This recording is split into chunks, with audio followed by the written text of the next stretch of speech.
You got your own camera crew. All right. Everybody can say hi to Christina and Marcella. Hello. Hello. Ciao. Okay. Thank you. Hola. All right. So we are going to talk today about further use of op-amps and transistors. We're going to just do some more op-amp and transistor circuits, but 2-week lab, right? So this one is not due, what day is today? Friday. This one's due next Friday. Hey. So we've got, so that also gives me a little bit more flexibility in lecture time, because I will discuss with you today and on Tuesday, and it might give me a chance to make one, if not both, a little shorter than an hour. But yeah, so we're doing continuing with transistor, more advanced transistor and op-amp circuits. So let me start with, there's a couple of things that I sort of skimmed over or skipped over last time because I took a good 2 hours and still didn't get everything in. So let me just ask, let me start with a question. How would we build an op-amp, how would we build an amplifier with gain of 1? Having the resistors the same size. Yeah. Well, but you said, tell me more specifically. How am I going to build an amplifier with gain of 1? So you're gonna attach. So it's gonna be like the one that you have on the board. Okay, So, I didn't mean to leave that up there, but yes. okay, so you're gonna have a voltage in and then to a. So it's that. You're You're gonna saying switch it's the that voltage- circuit, right? Yeah, but switch the voltage in the ground. So either that circuit and you make R1 really big, or R2 really small, or you switch the ground and the voltage in and you make R2 equal to R1. But in that case, it would be a gain of -1 Right. if you switched it. Right. So yeah, so really you want that. So yes. So Noah gave me the right answer. Noah gave me a gain of 1 and a gain of -1. So this is, remember, what's called the non-inverting. I keep on getting them backwards. This is called the non-inverting amplifier. And then there's the inverting amplifier. The inverting amplifier was the slightly simpler one, but it had a negative gain. Nothing wrong with negative gain. It's the negative of the input value. That generally is something that absolute values are all that really matter in electronics. In a lot of cases. But regardless, I asked for a gain of +1, so the inverting amplifier gives a negative gain. The non-inverting amplifier gives a positive gain. So Noah simply looked at this equation and said, oh look, if I want a gain of 1, then R2 has to be small or R1 has to be big or both. Right? So a gain of 1 would be, rather than me redrawing the whole thing, there you go. That's a gain of 1. Why is that a gain of 1? Because R2 is basically equal to 0. And then Because you should R2 plus is 0. basically equal to 0. We've shorted R2. It's basically equal to 0. That's a gain of 1. Okay, now, the question is, and this is the harder question to answer, is why would you possibly want an amplifier with a gain of 1? It's a gain of 1. The input is equal to the output. What purpose could that serve? And that's, I don't expect you to know that answer, but if you have an idea, let's throw it out. Maybe for the sake of consistency. If you're trying to measure something, so you could have like a constant. Yeah, never mind. Yeah. Sorry. No, I think I really can feel where you were trying to go with that, but yeah. Are we talking about amplifiers or transistors? Amplifiers. Okay. Because I was gonna say, like, you might have transistor with a gain of 1 simply for the switch mechanism. Oh, so right. you don't have to have Yeah, like a physical switch. Yeah. No. Yeah. But right. So yeah. So you would use a transistor as a switch, but we don't want any gain. We just want on or off. Yeah. Okay. That seems like a valid response to the question that I asked. But the reason why you would want an op-amp with a gain of 1 is because, and this is, I brought it up really quickly last week, but I said, we just don't have time to talk about this, is because of what is the golden rule of op-amps? Who remembers? I don't. What are they? With feedback. With feedback, and inputs draw no current. With feedback, V positive minus V negative equals 0. Minus V negative equals 0. And then inputs always draw no current. I input equals 0.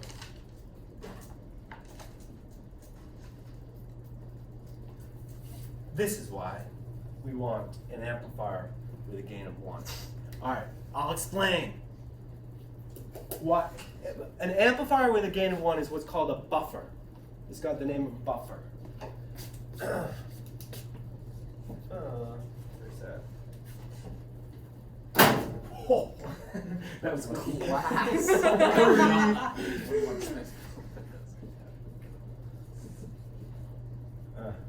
It's called a buffer. A buffer is exactly what I'd say exactly what a buffer sounds like. You probably don't know what a buffer sounds like. So basically, last week I discussed at some point, I said that if you create a circuit that does something, but then you have to make that circuit part of a larger circuit. For example, you create a microphone where you talk into it, right? But then that microphone has to plug into an amplifier, so it becomes part of a larger circuit, right? So that's a simple example, and this is generally true.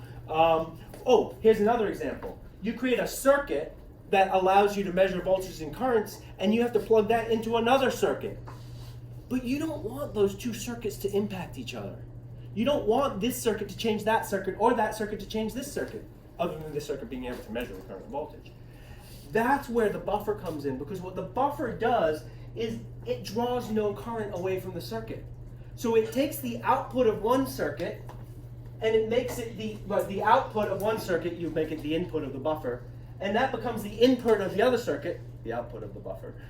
But the circuit that you put on this side draws no current from the circuit you put on this side, so you don't impact this circuit. So that's how like we can plug a toaster into an outlet and the lights in the room don't get a watt.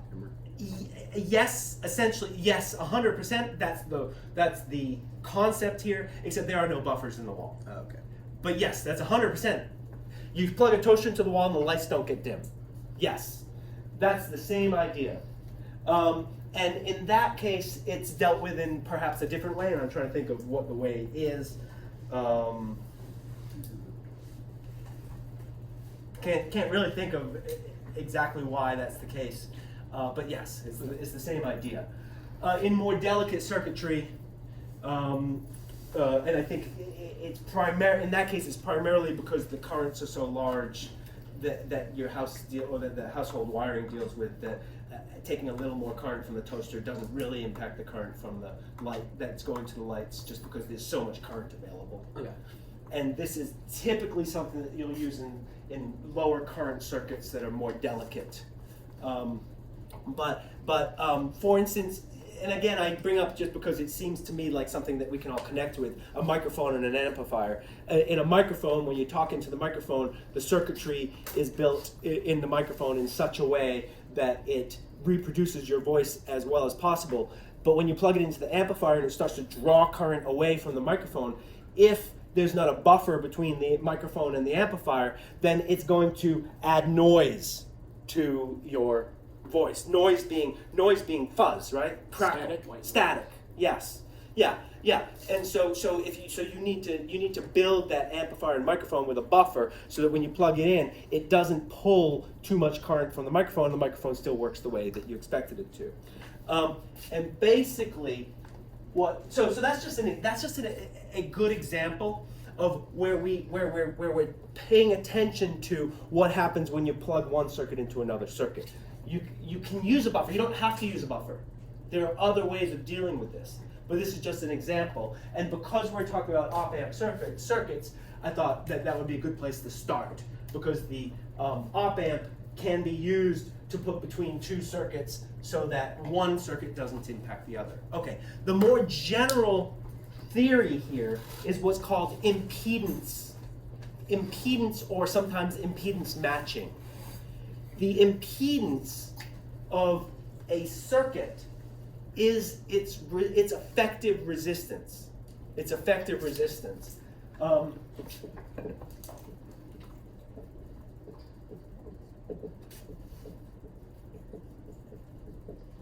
So it's easiest, I'm not going to go into the impedance details. I'm just going to do a little bit, real quick.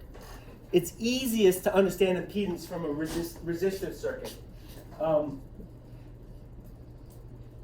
If I have got a potential difference of V and a resistor R, what is the resistance? Yeah. What is the, I'm going to ask a trivial question. What is the resistance of this circuit?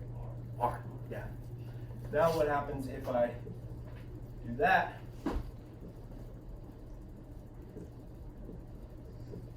What is the effective resistance of that circuit? Does anybody know? The total of the total of R. It's the total resistance. Right. With 1 over R plus 1 over R equals 1 over. Yeah, I could have asked the question easier by putting them in series. Yeah. Right. I could have done this. All right.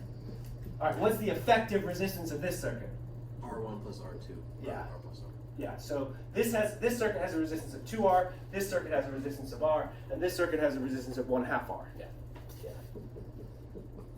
So the effective resistance of a circuit is its impedance. That's its impedance. This has an impedance of 2R and an impedance of R and an impedance of 1/2 R. That's all impedance is. Easy to see when we're talking about just resistive circuits. Harder to see when we're not talking about resistive circuits, when we're talking about more complicated circuits. But notice that all the impedance is if this delta V has a current I, right? This is going to have I1, this is going to have current I2, and this is going to have current I3. But the impedance is delta V equals I1 times 2R. That's how we know what, that's the relationship between those three variables, right? Delta V equals I1 times 2R. Does that make sense, or do I need to explain that?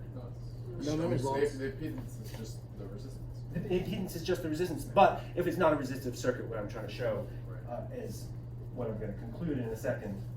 V equals I impedance. That the impedance is actually just delta V over I. So therefore, the impedance of the circuit is delta V over I. So it's the power supply divided by the current pulled by the power supply. So now, let's say we don't know what's here. That's my point. I don't know what's here. It's another circuit that has delta V. It's a black box. That's a green box, but anyway. It's a black box. You guys know what a black box is, right? In physics, black box means something. It means that you have a device that you don't know what's inside. And this has a current I4. What is the impedance of this circuit? Delta V over I4. It's a simple question, right? The impedance is delta V over I4. That's all. That's all impedance is. It may not be a resistance. That's the thing. What else could it be? Right. So there could be a capacitor in the black box. Okay. Well, in which case, I4 would be changing because as the capacitor charges, I4 goes down. But there could be a buffer in the box, right? There could be I can't even remember how to draw a OpAmp in a circuit. But there could be a complicated circuit in the box, is all I'm getting at. There could be some complicated circuit in the box. It could be some chip, right, that has 15 transistors and 40 resistors and 13 capacitors on it. That does something, okay? But the impedance is just the potential difference that we put across it divided by the current that it pulls. Okay, so how do we make a, so let's say now that I've got so that's the definition of impedance, which is easy for resistive circuits. We understand the impedance, we understand how to figure out impedance for resistive circuits. It's harder for me to say, okay, what is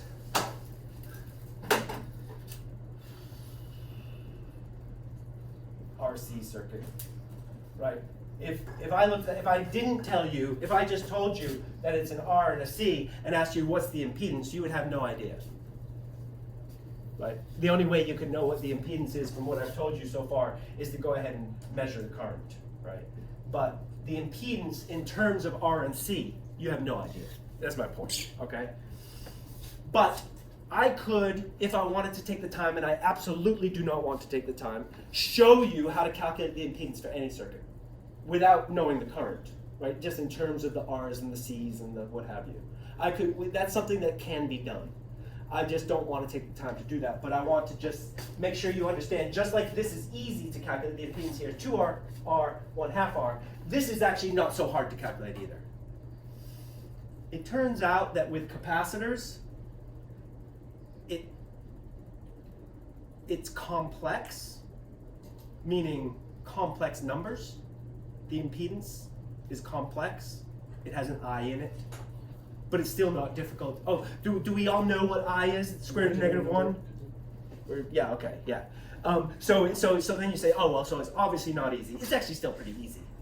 And I'm just off the top of my head trying to remember, I think the impedance of a single capacitor is 1 over I omega C. Or is it 1 over omega C? I just can't remember. But the analysis does require that you use complex numbers.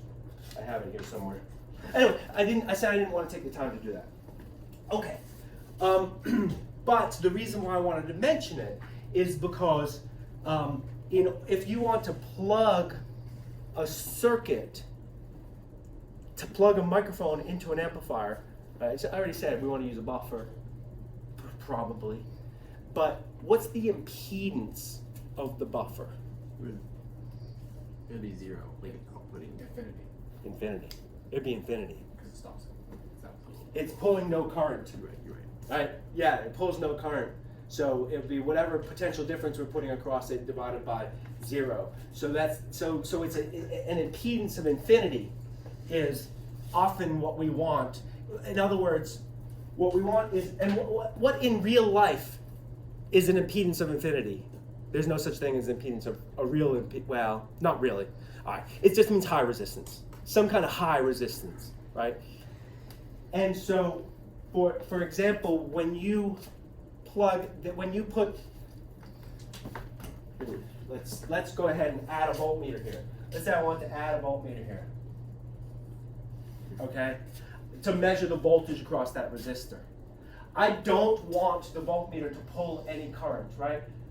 If voltmeter pulls current from the circuit, then it's changed the circuit, right? So you want to be able to put your voltmeter in your circuit and have your circuit still work.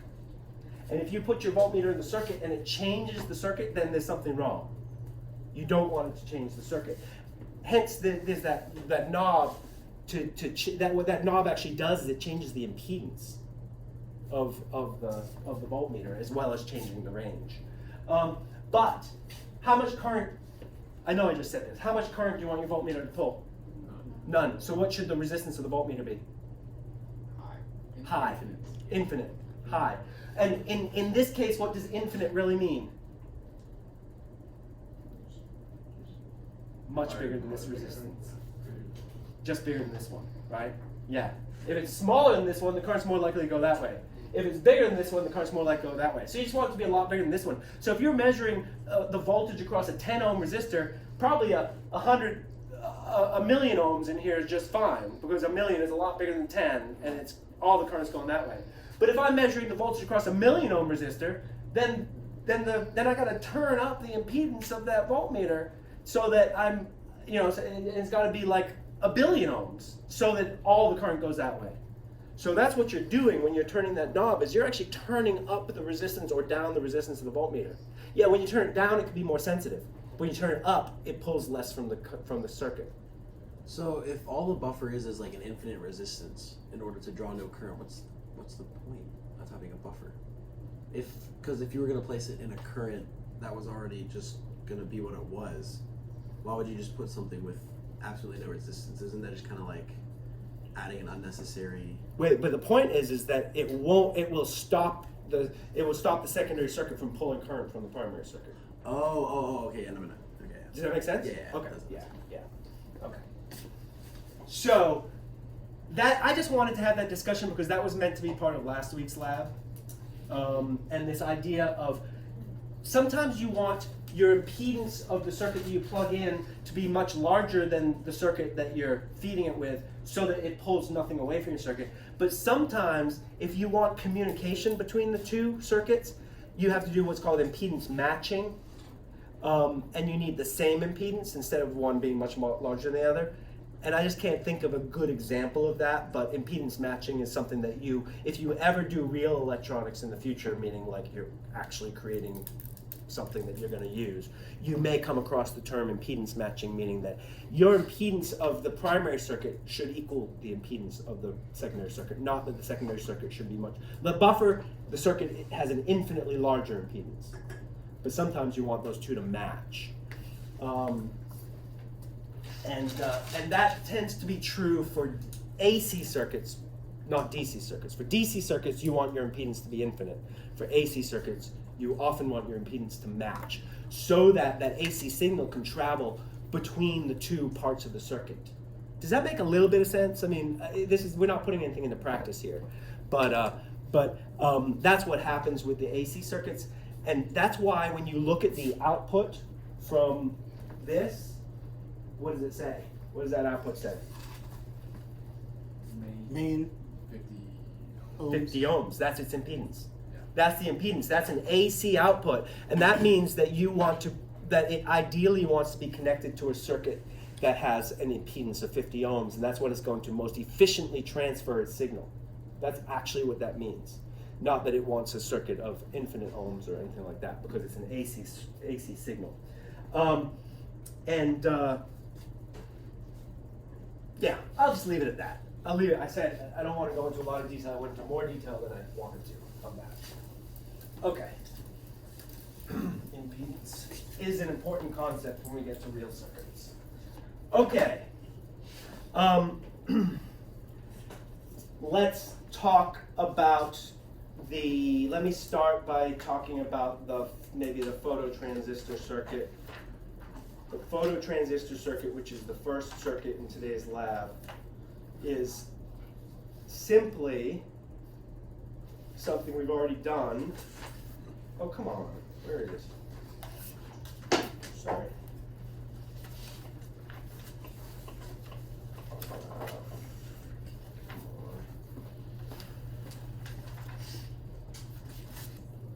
There's page 2. Where's page 1?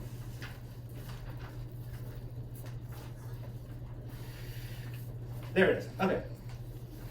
Phototransistor. So the phototransistor, we're going to attach it to that very first circuit. You can look on the computers or right here. We're going to take the phototransistor, we're going to attach it to an OpAmp. Notice that this says 355.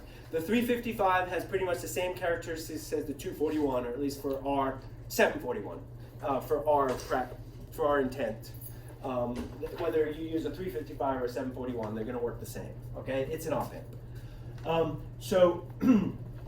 So this is just kind of a fun circuit because now your amplification, what you're amplifying on the output is the light. You're actually turning a light signal that comes in, right? So we're sending a light signal into the transistor. I'm just trying to think. Right, here's the transistor. Orange is bad too. I need a better one. Let's see if we can get that. Oh, that was way off. So much worse than last time. I don't know what happened there. It's like, do you ever throw a frisbee and you get your finger stuck on the rim and then the frisbee just goes in completely the wrong direction? That's just so embarrassing. Yeah. But transistor, we've got the base. This is the collector, right? And this is the emitter. Am I right? Do I have Yeah. that right? Okay. So basically, right, that's right. And then we've got the power supply. Whoops. Power supply. Resistance. Ground. I think ground's on that side. I can't remember. It doesn't matter. Look, don't worry too much about this. But so instead of sending a signal in here that's going to be amplified, by IC, we're sending lights. Instead of sending an electrical signal, we're sending a light signal. That's it. So it's kind of fun because we're taking a light signal and we're going to turn it into an electrical signal. And we're going to amplify it so we can see what it looks like. And so you're going to look at the output. You're going to look at the output on, you can look at this. You're going to look at the output of this. We're going to amplify it in an OpAmp and then look at the output on the oscilloscope. So That's all I'm asking you to do. Now, this is really not that difficult a circuit to hook up. A lot of you are going to struggle with it a little bit, but it's not that difficult a circuit to hook up. You're going to attach this to your OpAmp, and you're going to look at the output. And on the oscilloscope, you're going to see, it's likely that you're going to see a signal that looks like this. That's your light signal, okay? And it probably has a frequency of either 60 or 120 hertz, I can't remember which. And it's, if you hook it up to the oscilloscope correctly, in other words, you're looking at it, and what I mean by correctly is you're looking at an AC signal rather than a DC signal. Pay attention to the oscilloscope. You can look at a ground, you can look at a DC, or you can look at an AC. This is an AC signal, AC input. If you had this on the DC input, what it would look like is this, by the way. It's not that it's looking for a DC signal. It's just if you had the oscilloscope on the DC input, what it's going to do is it's not going to show that DC offset. That's all. Does it just chop off the bottom? No, it doesn't. It doesn't do what you expect it to do. Is what I'm trying to say. Is what DC does is it shows what happens around. It basically, what DC does, it basically just moves the zero up to the center of the signal, no matter where the signal is. But the signal isn't necessarily at zero. That's what I'm trying to say. So you got to make sure you have the oscilloscope set so that you're reading an AC, not a DC signal. Because if you're reading a DC signal, you'll still see an AC signal, but it won't have the correct offset. That's my point. Okay. Yeah. So there's going to be a DC offset. This is called the DC offset. This, right, is the AC signal, right, that's alternating, but there's a DC offset. Okay, this is your light signal. If it's working correctly, this is what you're going to see. Why is it oscillating?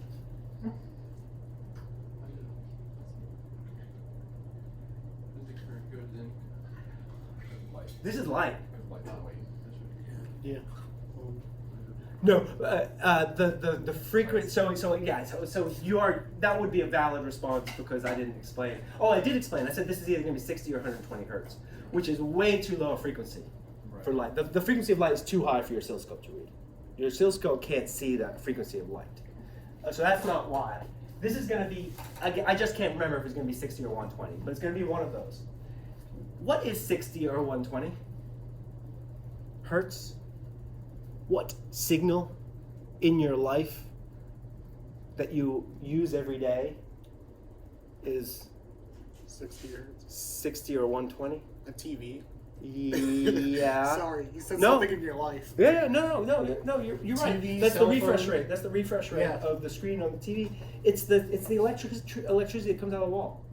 That's it. What is Oh, it? it's always a 60 hertz. 60 hertz, right? Yeah. It's always at 60 hertz. Yeah. I was like, wait, is it 120 or 60? That's always at 60, although this might still be at 120. That's always at 60. It comes out of the wall at 60.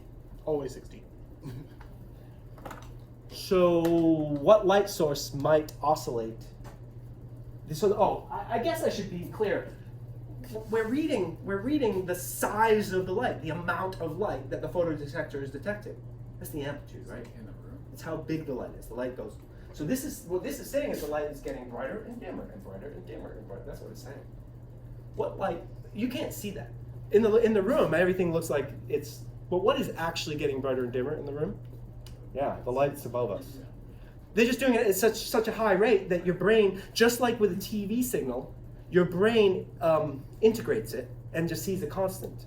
Just like you probably know, right, the refresh rate on your TV, that your TV picture or your monitor is not static. It's continually refreshing, but it's refreshing at such a high rate that your brain integrates it and it looks static. Same thing with these lights. These lights are actually getting brighter and dimmer and brighter and dimmer at either 60 or 120 hertz. I think it's 120 because, well, for reasons which I won't try to say it out loud right now because I'll mess it up. But that's why it should oscillate, because of those lights. So how could we get just a DC signal? What light does not oscillate? The sun. The sun. Yeah. We could just turn off the room lights and just use the light coming in the window. And actually, the light on your phone doesn't either. The light on your phone is a DC light signal. It's just that those are AC. It's the fluorescent light bulbs. Yes, the fluorescent light bulbs. It's the property of a fluorescent light bulb. Incandescent light bulbs do not oscillate. Incandescent light bulbs average it for you before it ever gets to your eyes. Right? It's just that it makes, because in an incandescent light bulb, that AC signal goes through a wire back and forth. But all that does is it heats up the wire and it keeps it at a constant temperature. And that constant temperature is what's causing the light. So that's a constant light source. So an incandescent light bulb will work as a DC light source. The sun will work as a DC light source. The flashlight on your phone, I believe, will work as a DC light source. But those are AC light sources. They are actually getting brighter, dimmer. You just can't tell. But one could claim that's why fluorescent light bulbs give some people headaches, because of that variation that you can't really see. Okay, so now I've said all that. Can you explain why there's both a DC offset and an AC signal? Because there's the DC offset we're actually seeing. It's the average. But the AC signal's coming from the light bulb. Right, the AC signal's coming from the light bulb and the DC signal's coming from the sun. Probably, yeah. That's probably, yeah. I think what you'll find is if you close those shades, that this signal will go down to 0 and just oscillate around 0. I believe that you don't get a DC offset from the fluorescent bulbs. So you should try that, right? You should try isolating a DC source versus an AC source and see how that looks. Okay, so that's the first part of the lab, which is really not. So now I've sort of answered one of the questions in the lab for you. I think I've entirely answered one of the questions in the lab for you.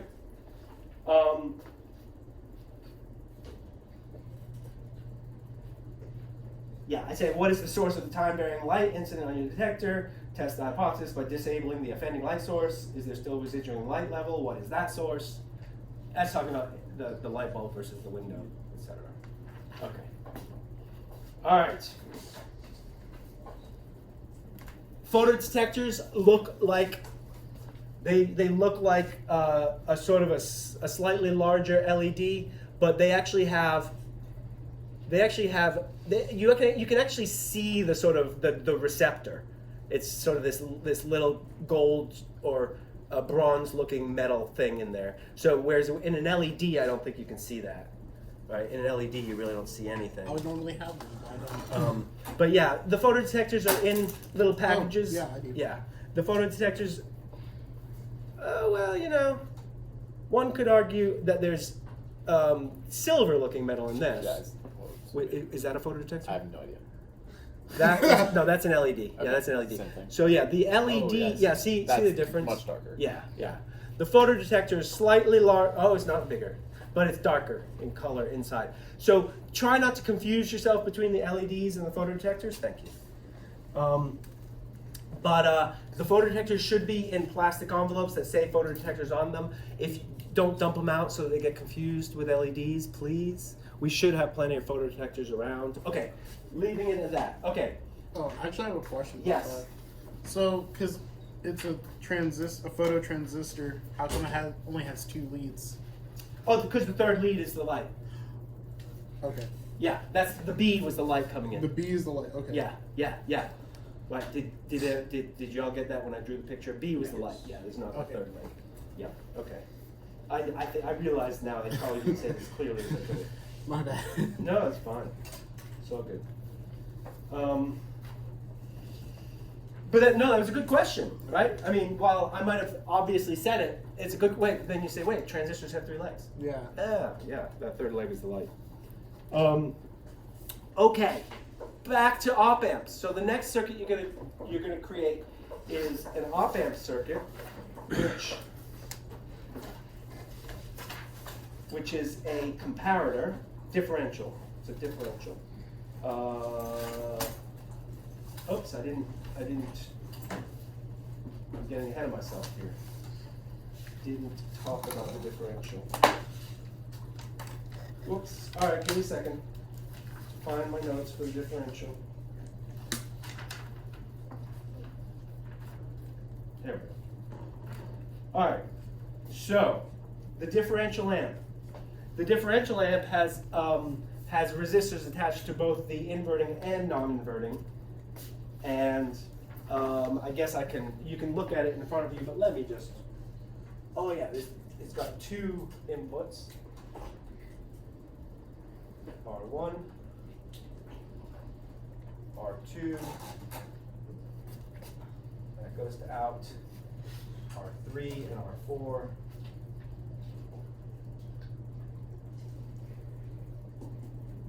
R4, and that goes to ground. And we've got the OpAmp. And the feedback is there. All right. So we're going to call this, and the notation here gets weird. I got to give it a different name because we've already got two V pluses and two V minuses. I'm going to call this V in. I was going V in 1, and this is V in 2. Okay, V in 1 and V in 2. All right, so this is what's called a differential amplifier. Now, nothing new here. You could do the same analysis that we did for the inverting and the non-inverting. This is analysis that you don't need to know, but right, we can simply say, for example, we can follow along here and say V in, I'm not going to go through everything, but I just want to make sure you understand how this analysis is done.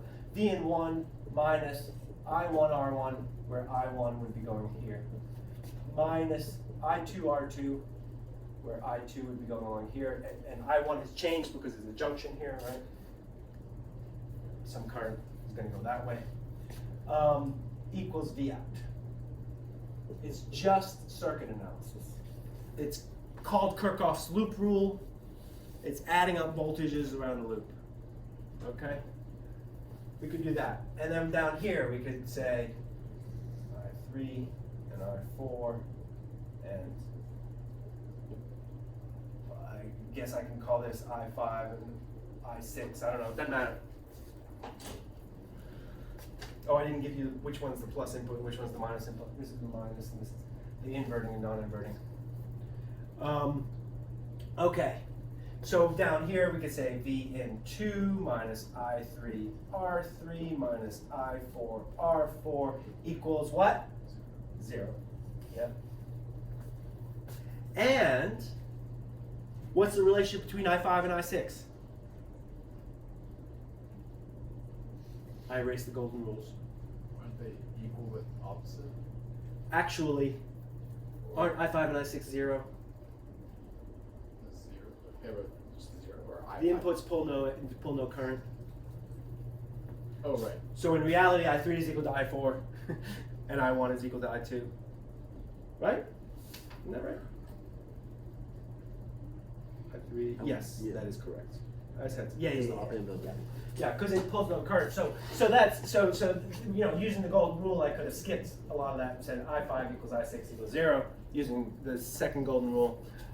So therefore, I3 equals I4, I3 equals I4, and I1 equals I2. And then this analysis starts to get simpler. But we didn't use the other golden rule. Do we need it? Do we even need it? I'm not 100% sure. But the other golden rule is that V plus equals V minus? Yes. Yeah. Equals 0 or not? V plus equals V minus, V plus minus V minus equals 0. Okay. Oh, just V plus equals V minus. Yeah. Okay, yeah. So that means that the voltage here, the potential here equals the potential there, the potential here equals the potential there. So that just means that V in 1 minus I1 R1 equals V in 2 minus I3 R3. The potential here, if I do this minus this, that potential equals this minus this, equals that potential. Okay, if we put together this equation, this equation, this equation, and these equations, we can simplify. We just do a little bit of algebra, and what we find is, oh look, a little bit of algebra. It took me that page and that page, so it was a little bit more than a little bit of algebra. But it doesn't look like it should be that hard, but regardless, it's V out equals R.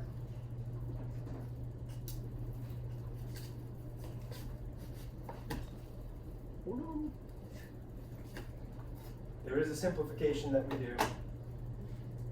Let me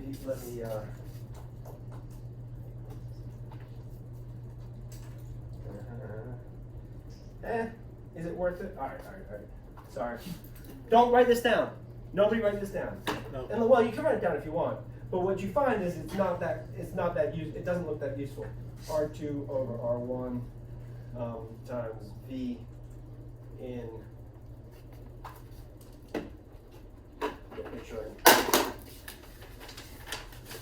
Make sure I got this right.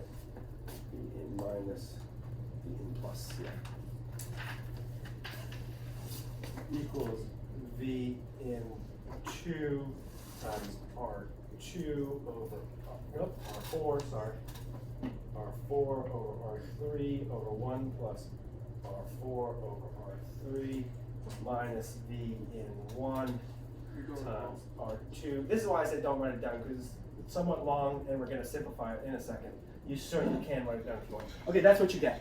Christina and Marcel, don't worry about what's off the board. Yeah. Oh yeah, don't worry about that. Yeah. Yeah.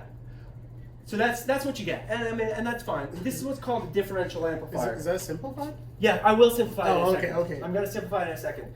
But what I want you to notice, and Christina and Marcella can see up to this, is that what V out gives you is something that is sort of proportional to V in, the difference between the two inputs. The output is proportional to the difference between the two inputs, multiplied by some constant factor. If R2 over R1 equals R4 over R3, then this simplifies really well. So if we make R2 over R1 equal to R4 over R3, then this gets really simple. Therefore, V out equals R2 over R1 times V in 2 minus V in 1. So much simpler. Right, that's the end result we want.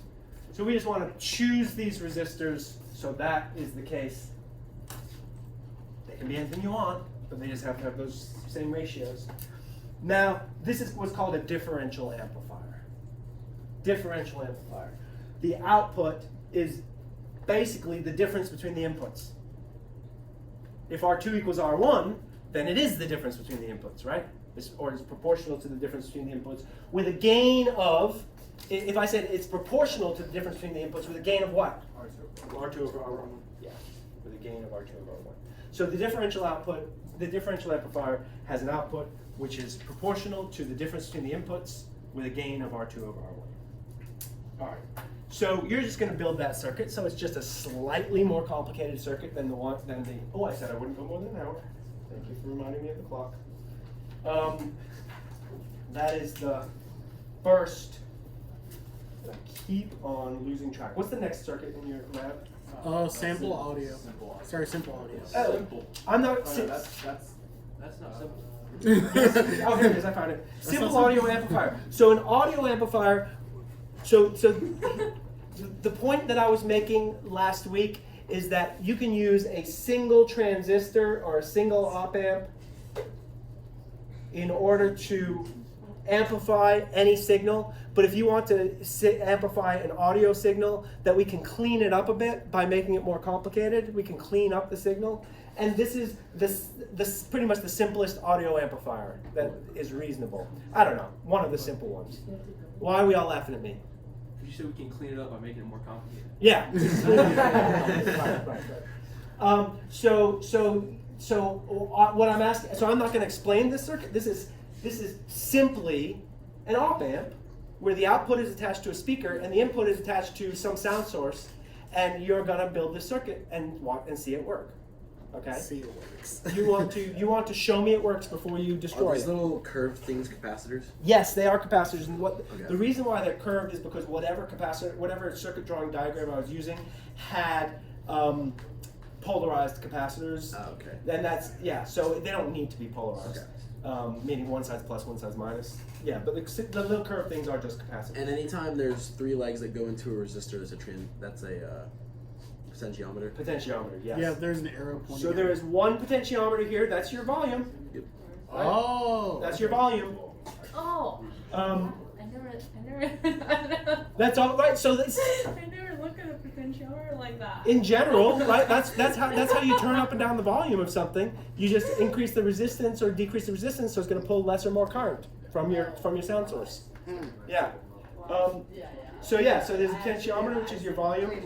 The capacitors in this case, I said I wasn't going to explain the circuit, but in general, what the capacitors do is they do what's called AC coupling. In other words, they allow an AC signal to move from one place to another, but a DC signal doesn't go through a capacitor. So what happens is sound is typically an AC signal, right? It's something that oscillates, and we don't care about the DC level of the sound, we just care about the AC level of the sound. And the DC actually just creates noise in your circuit, and so we want to do what's called AC coupling. Hence, we put a capacitor in various places in order to get rid of what's called DC noise. But this is just basically a basic op-amp circuit. Now, my suggestion to you is before you hook up a sound source to the input and a speaker to the output, just hook up a frequency generator to the input and an oscilloscope to the output to make sure it works, right? Yeah, so then you're not going to blow up your phone or if you use it as your sound source, or your speaker that you attach to it. But so once you put in a frequency signal and you can read it on the oscilloscope and you see that that what you're getting out is what you're putting in but amplified, then you can take we have these connectors. You can actually play music. You can either use a microphone, which we have, and talk into it, or we've got these connectors here, which you plug into. If you have that kind of jack on your phone. Yeah, please. I have The adapter, yeah. I do have it. And then you can, attach your phone to the circuit, right, with the clip. That is cool. That's not so risky. I've never had anybody damage their phone, right? The phones are pretty hardy.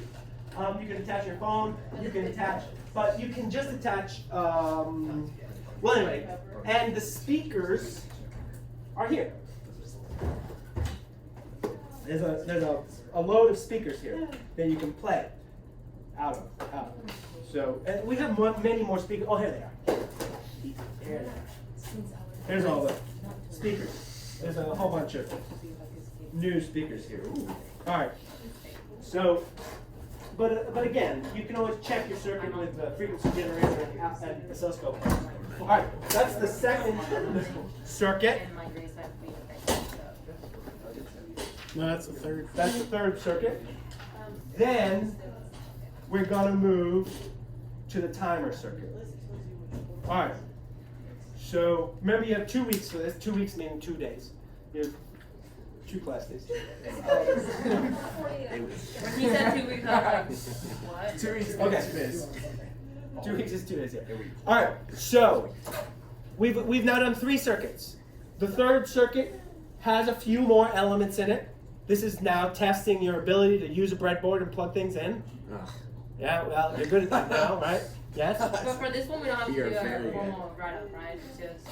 If you got the extra credit, you can choose which one you don't want But to I do. think you put on the syllabus that this one is just an informal. No. No. Sorry. That was for when this was the Science Festival informal write-up. Sorry. This is your optional. Go back to the syllabus.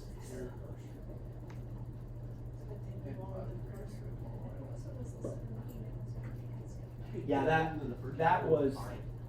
Yeah, no. That's no longer the case. Sorry, that's no longer the case. Sorry. So the only lab that's not informal is lab 6.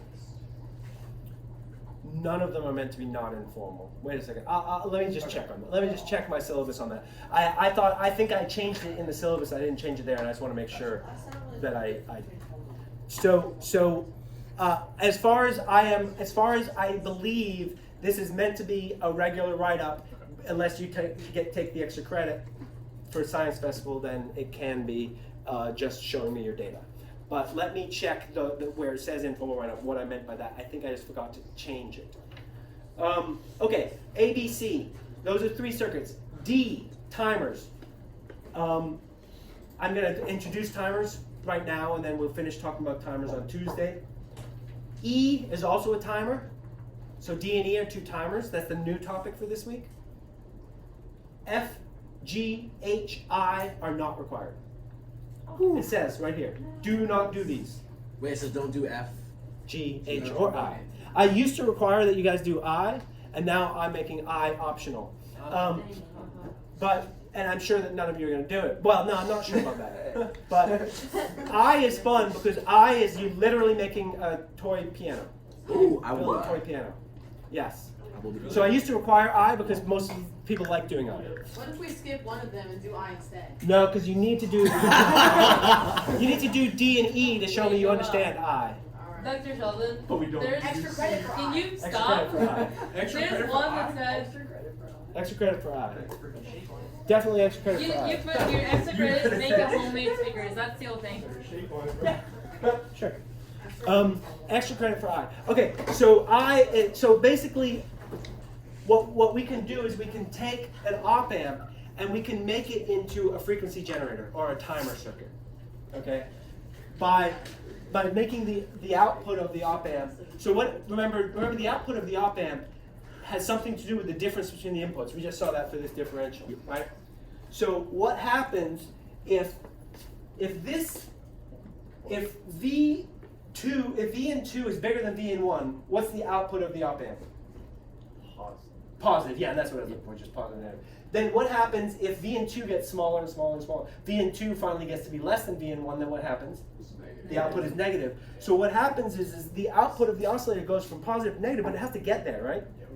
And so it changes. And so then if V in 2 gets bigger than V in 1, it goes up again. And then if V in 2 gets smaller than V in 1, it gets smaller again. But it doesn't just jump. What's the word? Discontinuously. Thank you. That is the word. It doesn't just jump discontinuously. It has to do it continuously. It does a continuous change. And so what you can do is if you have V in 1 and V in 2 change relative to each other, you can make the output oscillate, and you can make it into a sine wave, or you can make the output look like a triangle wave or a square wave, depending on what these inputs are. And the inputs are going to be the RC circuit, right? The RC circuit that charges and then discharges, right? So now what happens is if the input is an RC circuit, if this is fixed and this is an RC circuit, this charges. At some point, it becomes bigger than V in 1, and then it discharges.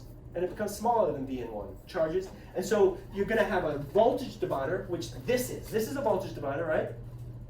Mm-hmm. 2 resistors with a wire in the middle. And this is going to be an RC circuit.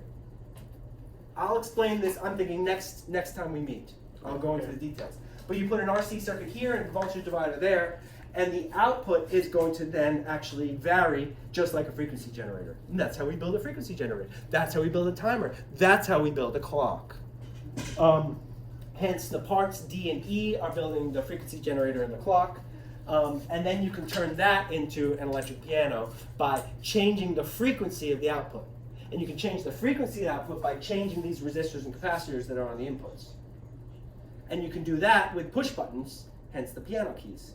Right? You can just push a button to make the resistor bigger because it connects 2 resistors together. Or, you see what I'm saying? Mm-hmm. So that's the rest of the lab, which we'll talk about on Tuesday. Cool.